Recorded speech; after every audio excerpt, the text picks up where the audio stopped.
Hello guys, good morning. Once again, dito na naman tayo sa ating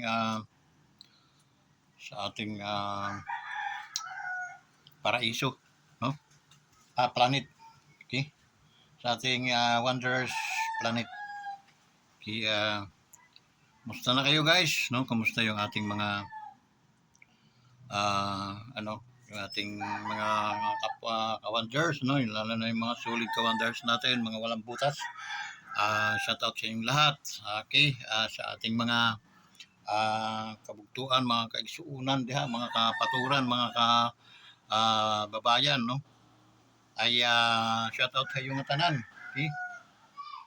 Di daha Samar, ha kuan, ha Leyte, andi da naman ha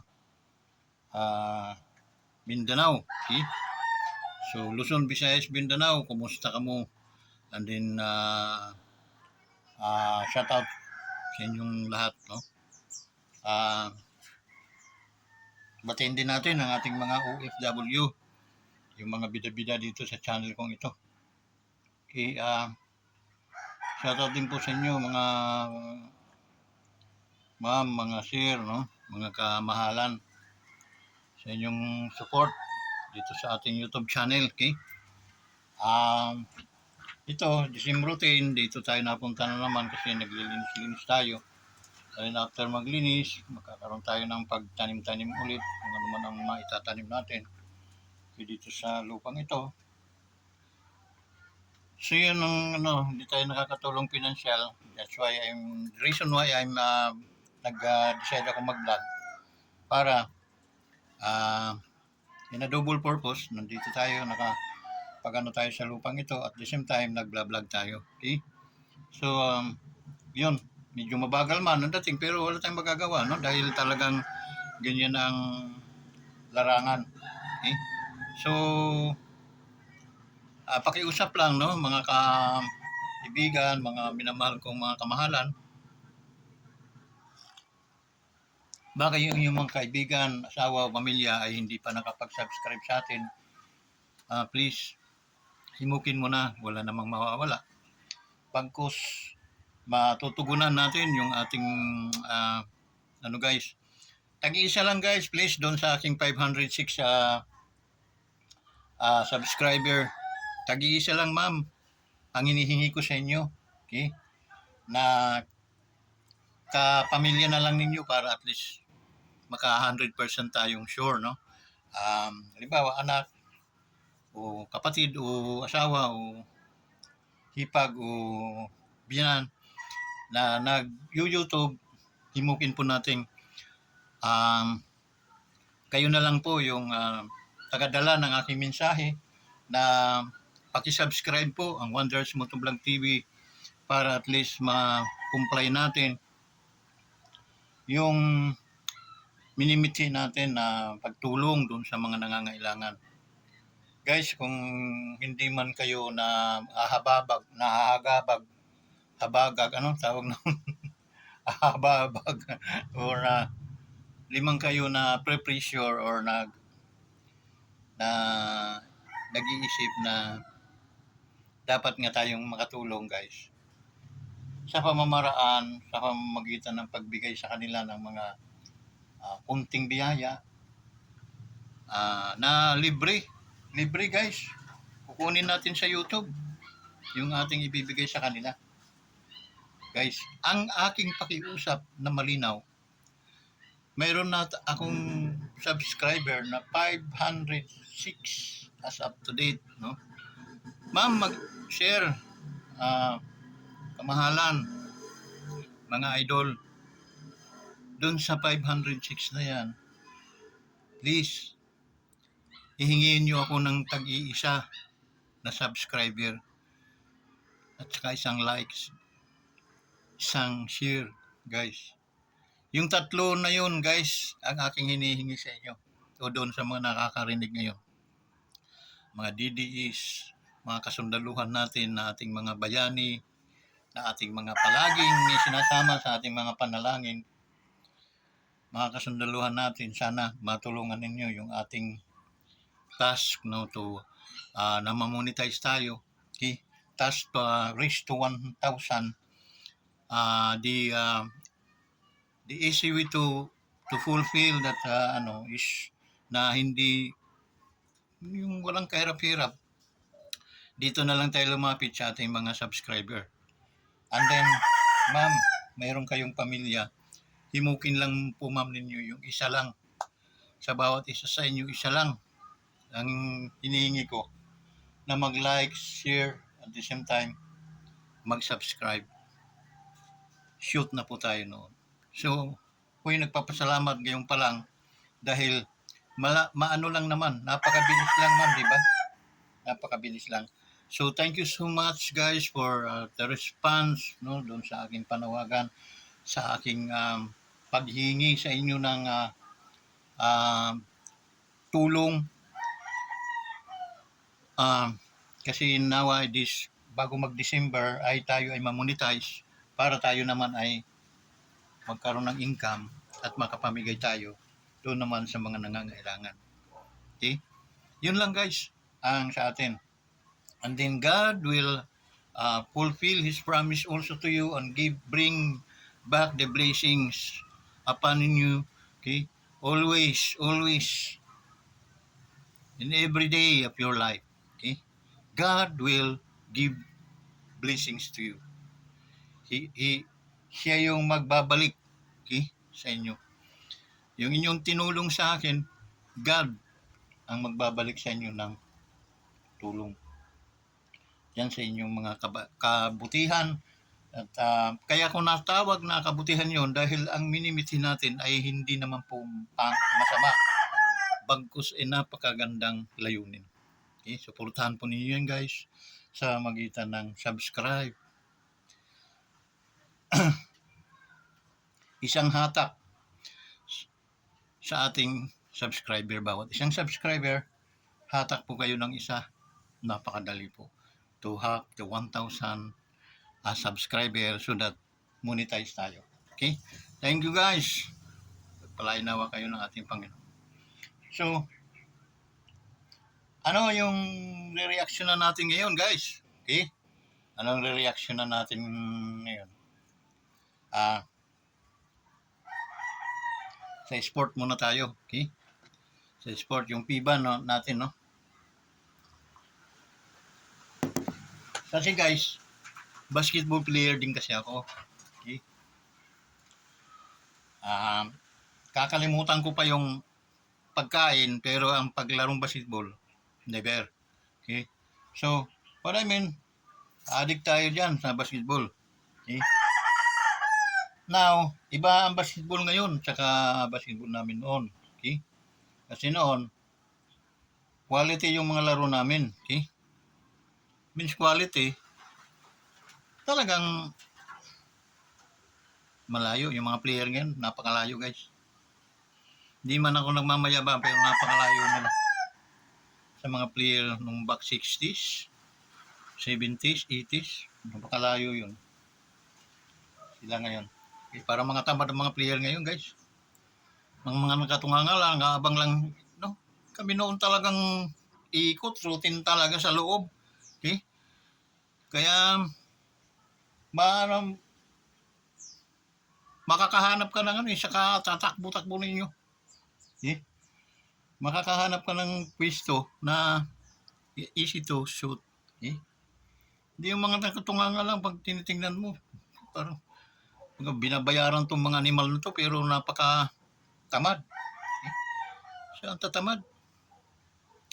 At saka dyan sa ng FIBA ngayon, malakas nga sila. Maliban lang dyan, may mga dalawa pa dyan na mga wala na, hindi na talaga pwede pang na lang, pang barangay ng mga laro.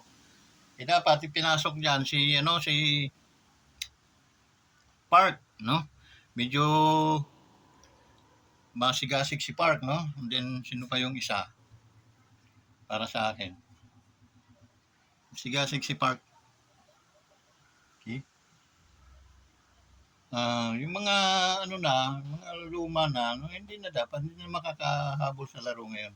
Okay? Kasi noon, masisipag tayo, yung ngayon, yung mga tamad, nakatunganga na lang. Okay? Yan mo sila, Gabit, no? Sila Aguilar. Sisipag mo mga yan. Okay? Compare mo sa ibang player.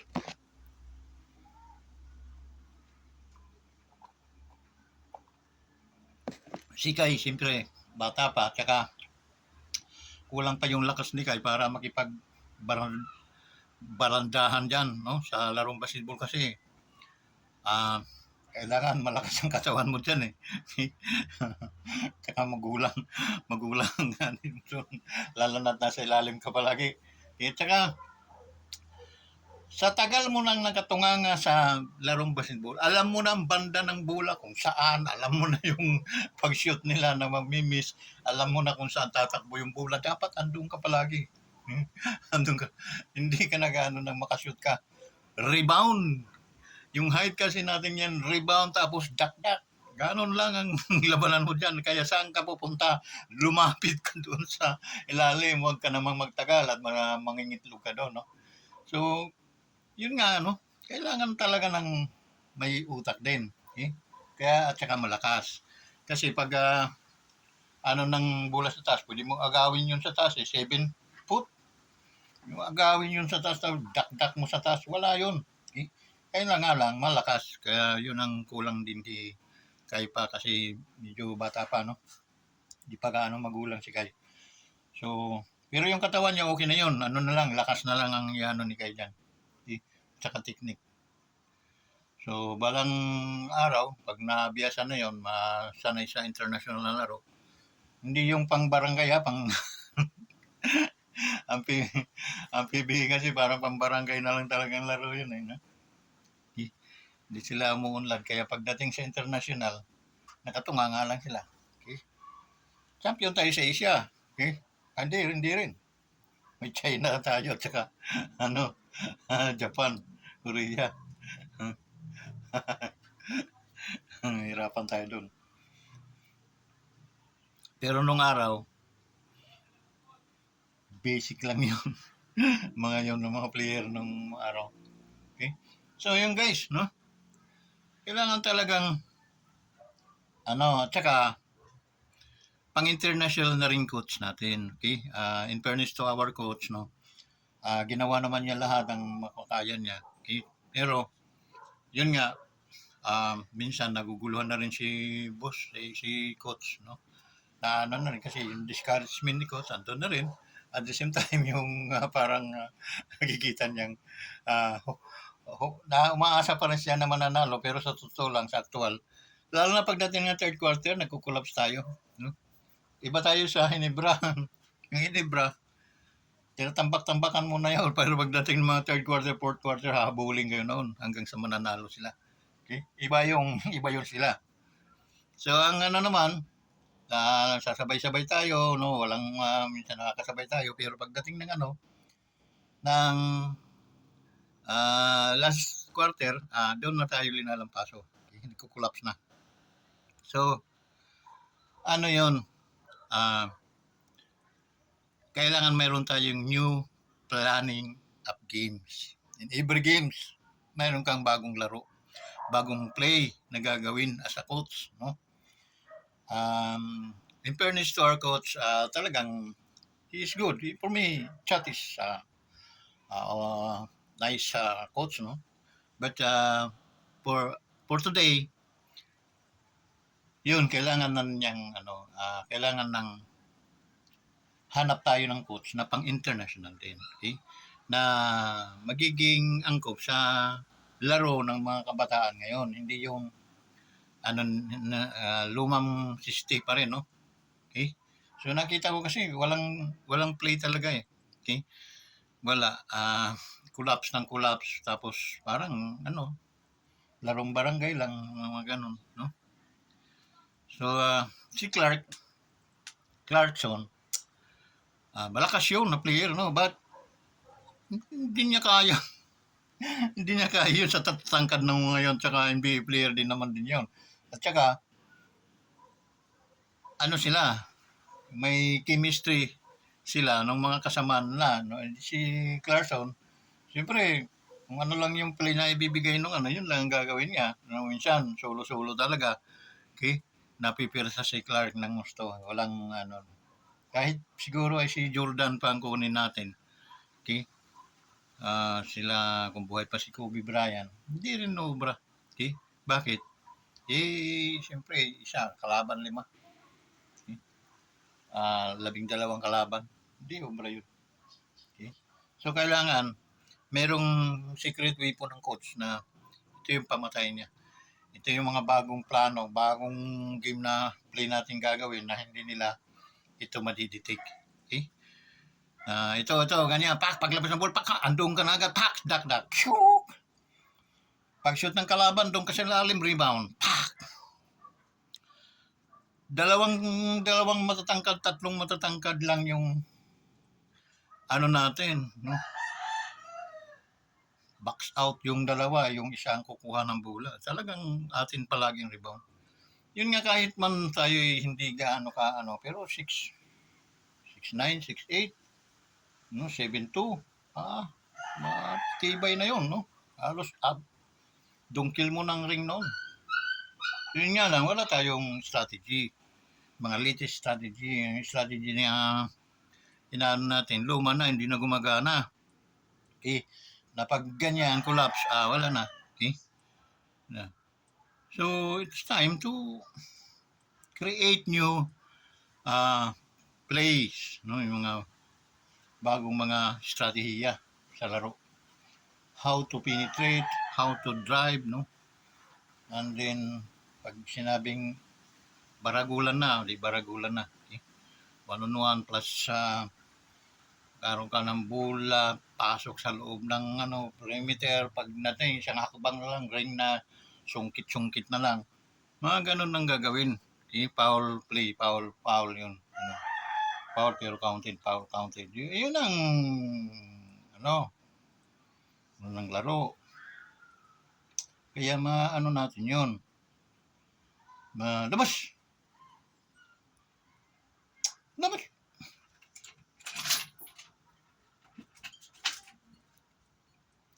Ganun ang niyan guys. So, medyo mamaya, sabi matagal nang sinasabi, ano na lang, ano ang nangyayari sa atin sa Gilas. Ano na lang bibig na lang yung sasabing may pag-asa tayo, pero sa totoo wala. Tinalo na nga tayo doon sa mga mahihina na supposed to be kayang talunin natin yon. Okay? May tsansa. Okay? Ito pa, Italy na kahit 3-5 gano'n dyan nakagapos yung dalawa. Obra. Okay? Huwag na magyabang na sabihin na kakayanin. No? Hindi kakayanin. Okay?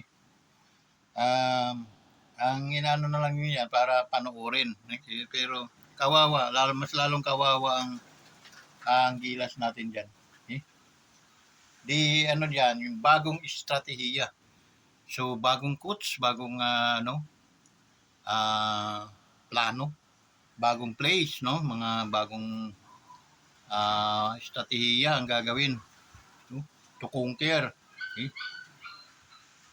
Kasi sa amin noon nung araw, magaling ka, babaldahan kita. Okay? Hindi ka talaga obra hanggang matapos ang pagwala foul, ingat sa foul. Okay? Utakan lang 'yon.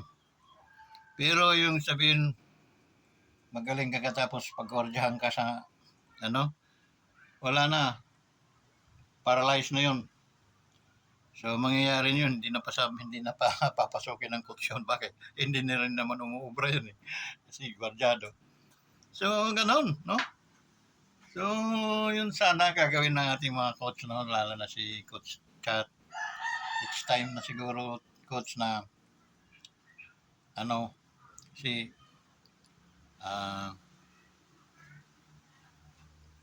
kahirap ng ng mga player. Magagaling ng mga player natin, pero wala naman tayong makabagong mga advantageous na mga plays. Talagang wala, hindi tayo mananalo. Okay? Experience based na lang tayo palagi sa charge to experience na lang palagi ito. Okay? So, what we need to do is conquer that team, how to conquer the team, how to guard, how to penetrate. And then, kita mo naman sa mga player kung sino ang itatask mo dyan. Okay? Doon sa mga magagaling sa kabila, pagwardyahan mo yun ng mga pambaragol mo na mga ano, yung, kaya ka nga, ang 12, okay? 5-5 lang na laro noon, so mayroon kang 2 reserba. Mga berdugo mong yan, edi, ano lang yun, hindi makuha sa ano dahil matatangkad sila, o di alam na this, okay?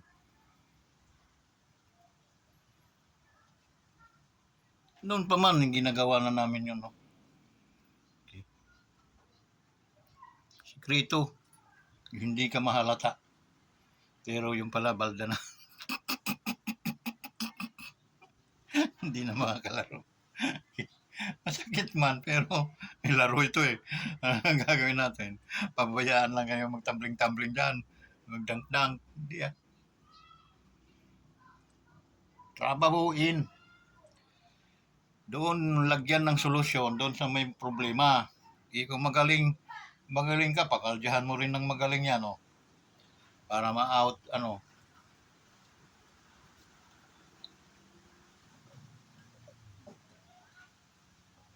Training ka ng 2 o 3 katao.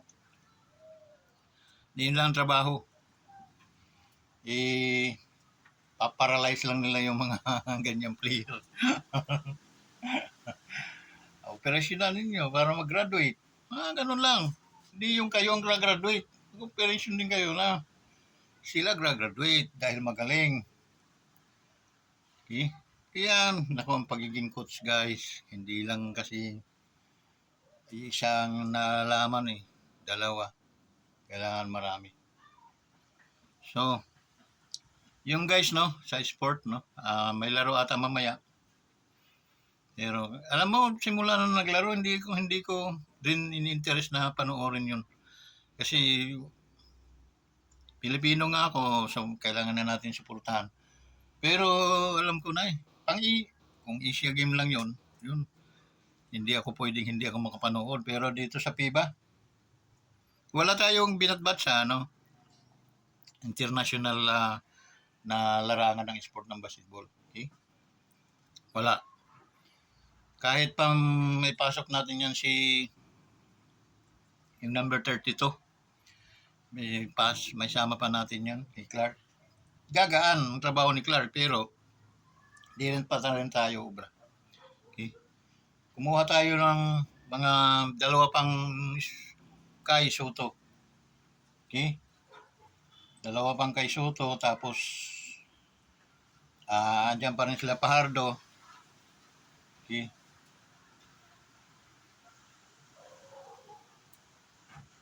Yung mga athletic, tutulad kay Abando, no? Abando, muntik-muntikan pang mawala sa listahan, no? Dapat pinagtatanggal na natin yung mga hindi na ubra. Okay? Mga laos na nga, hindi na ubra ang mga healthy, pero natin hanggang dyan lang naman talaga mga laro nun. Okay? Pagdating sa international, butata tayo, walang mapupuntahan yun. Okay? Tulad yung mga athletic, katulad kina Abando, na tiyak may niyan, no? Sila Park. Hinayang ako doon kay Park. Malakas ang katawan noon. Pag mga ganyan, dapat yun ang pinagkukuha. Okay? Kasi, lalaban yun ang pupukan sa gwardiya. Okay? At pag maka-advance man yun, kita mo naman nandadakdak yun. Okay? Talagang rumble to rumble ang noon. Okay? So, yun guys. Hindi nakuha. Pero yun pa man, malakas rin naman yan talagang FIBA. Pero yung ating gilas. Pero, hanggang dyan lang yun. No? Hindi umubra sa Dominican. Hindi umubra sa pa yung isa. Inalo din. Kasi, lamang ng lamang, Tapos, yun nga, pagdating ng bandang dulo, ayun, nagwawakwak na, ano na. So, yun ang isang dapat pag-aralan. Bakit nagkakaganyan? No? So, it means, wala na yung coach, napuno, naubusan na siya ng play. Okay? Pabalik-balik na lang siya, yun yan, pag nasasakal na, wala na. Mga tanga na ang nangyayari. Okay? Kitang-kita naman, kitang-kita sa mga pwesto ng, kitang-kita sa mga pwesto, kitang-kita sa mga hakbang ng mga paa, kitang, oh, katagal kong malalaro. Okay? Siya lang ano niyan eh, kung si Jordan Clark ay nagpipenetrate, penetrate din ikaw dahil ikaw ay magaling din sa penetration eh. Foul counted lang naman yon ang mangyayari. Huwag matakot. Okay? Pag iba, drive tapos may chance na mag-drive, no? May chance na. Papasa si Bula. Kabuangan ko ako, babatukan ko talaga yung ako coach. Gago ka eh, atim ka ng mag-drive. Drive mo na tuloy-tuloy dahil papaulin ka noon. Ikang naibuslo mo ng maayos, hindi counted ang dating. Ganun lang yun. So, yung guys, no? Natapos naman yung reaction natin hanggang FIBA lang, no? Hanggang basketball sport lang tayo. Wala na tayong na ang ibang mga issues sa ating lipunan. Napakaraming mga issues sa ating lipunan. Pero sa isang pag-vlog natin, saka natin yung pagtaas ng ating bilihin, ng ating bigas, no? So ating yun kasi nung last mga month, nag-vlog ako tungkol sa mga pagtataniman ng palay dito sa ating bansa. Napakaraming taniman ng palay. Lalo na ang Pagsangham, Santa Cruz, okay? Pila, dito sa amin, no, sa Laguna. Pag tiningnan mo yung mga rice field, sobrang-sobra na ikonsumo ng tao sa kanilang lugar. Okay? How come na umabot ng ganong katataas ang ating bigas, guys? Okay? Na umaanihan sila ng 3 times a year. Okay? So, parang questionably yung mga nanluloko talaga at makikita mong parang hindi alam ng ating gobyerno. Okay? So, take note, hindi ako mambabati ko sa ating presidente dahil ang ating presidente binoto namin yon. Okay? Si BBM, dahil alam namin kung gaano kataas ang IQ niyan at gaano ka tibay ang paninindigan niyan. Okay? Hindi naman natin sinisisi ang ating presidente. Ang ating presidente ay mayroong mga inatas na mga tao diyan sa mga bawat natin, no? Sila yung mayroong pagkakamali. Okay? So hindi nila binigyan ng seryosong tupad ng kanilang mga alintutunin at trabaho tungkol dyan sa ng ating mga pagkain. So, may nababalitaan pa tayo na siyempre part ng corruption yun, no? Yung mga nagtatago ng bigas, mga ng bigas, hindi nasa Pilipinas yun. Wala ba tayo mga intelligence na nag-iikot para paghahanapin yung mga budiga, may mga stock ng bigas na nagiging sanhi ng pagmahal ng bilihin ng bigas, guys. At ang pinarurusahan dyan ay ang mga may hirap nating kababayan. Na karamihan, about 80 to 75% ng mga may hirap na ating kababayan ay bumoto sa ating Pangulo. Yun lang, nag-ano lang ako, no? Pero I'm not against to our President and to our beloved Vice President. We are not against them. But we are against 101% to those mga taong inatasan ng ating Pangulo na humawak sa larangan ng departamento. Anong ginawa nila? Okay? So, Guys, maraming salamat. Patnubayan kayo palagi ng ating Panginoon at please, bigyan po ninyo ako ng pansin. Isang likes lang, isang share at saka isang subscribe sa bawat aking mga sulit na mga ka-wonders. Maraming salamat guys sa pag ninyo sa aking kailingan. Mabuhay kayo palagi. Stay safe. God bless. Bye-bye.